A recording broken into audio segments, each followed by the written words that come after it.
When we gathered last Friday, we voiced our hope that a renewed opening for diplomacy might emerge. It is lamentable that in a matter of only 2 days, that hope now seems even more distant than before. Despite the deeply concerning developments in recent days, the Republic of Korea remains firmly convinced that no sustainable resolution to this crisis can be achieved through military means alone. Indeed, now more than ever, we implore all parties to recognize that diplomacy is not merely an option, but an urgent necessity. We call on all sides to exercise maximum restraint and to commit in earnest to restoring dialogue and engaging in reinvigorated diplomatic efforts. Madam President, at this perilous moment, it is vital to prevent a further downward spiral. We therefore reiterate our call for full respect for the UN Charter and international law, and the safeguarding of the international non-proliferation regime. Any indiscriminate attacks against civilians or civilian objects are prohibited.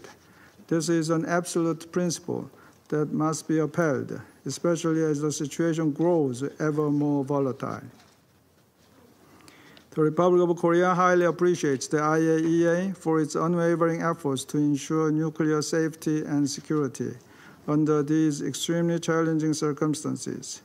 We also remain mindful of the safeguards implications of the current crisis.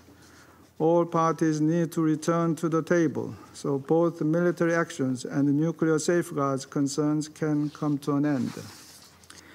In conclusion, Madam President, it is imperative to avoid any further military escalation and prevent a spread of the conflict. We strongly hope that a renewed window for diplomacy will open again. Thank you.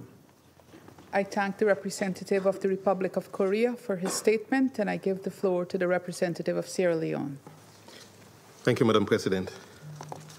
Madam President, I thank you for convening this emergency meeting of the Security Council. The gravity of the situation in the Middle East demands the Council's immediate attention as it discharges its primary responsibility to maintain international peace and security. I thank His Excellency Antonio Guterres, Secretary General of the United Nations, for his introductory statement. And I also thank Assistant Secretary General Miroslav Janka and Director General Rafael Grossi of the IAEA for their timely and important briefings. Sierra Leone aligns with the Secretary General's call for immediate de-escalation to avert, and I quote, catastrophic consequences for civilians, the region, and the world, end of quote. While guided by our earlier interventions at meetings held on the 13th and 20th June on this situation, the alarming developments compel this Council to act with urgency.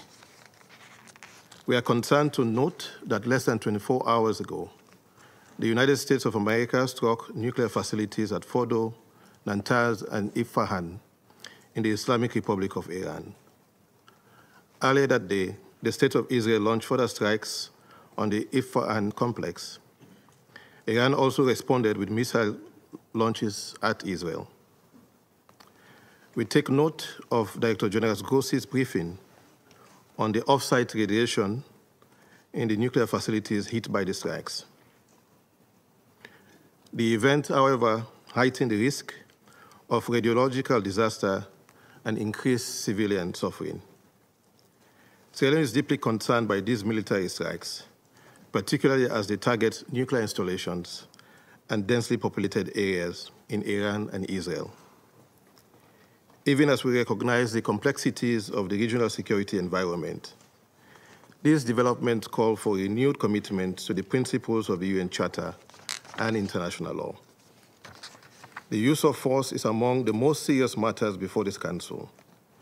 Article 2.4 of the Charter obliges all member states to refrain, and I quote, from the threat or use of force against the territorial integrity or political independence of any state, end of quote. In this instance, we note with concern that the strikes were conducted without Council authorization, nor was there a clear invocation of the right of self-defense under Article 51 in response to or an imminent armed attack.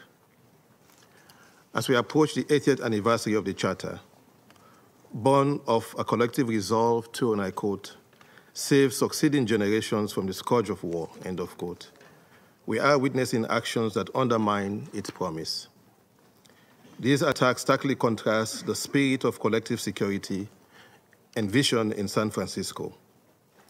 We underscore that collective security remains the bedrock of the rules-based international order and calls for strict and consistent adherence to the UN Charter. Madam President, the targeting of nuclear facilities heighten our concerns. International humanitarian law requires particular caution regarding such sites due to the potential for grave humanitarian and environmental harm. The IAEA has repeatedly affirmed that attacks or threats against nuclear facilities devoted to peaceful purposes violates the Charter, the IAEA statute, and international law. We therefore stress the critical importance of upholding the Treaty on the Non-Proliferation of Nuclear Weapons, the cornerstone of the global non-proliferation and disarmament architecture. The NPT prevents nuclear weapons proliferation and provides a framework for addressing concerns related to peaceful nuclear energy. Actions outside this framework risk undermining the treaty's authority and effectiveness. We urge all parties to utilize the NPT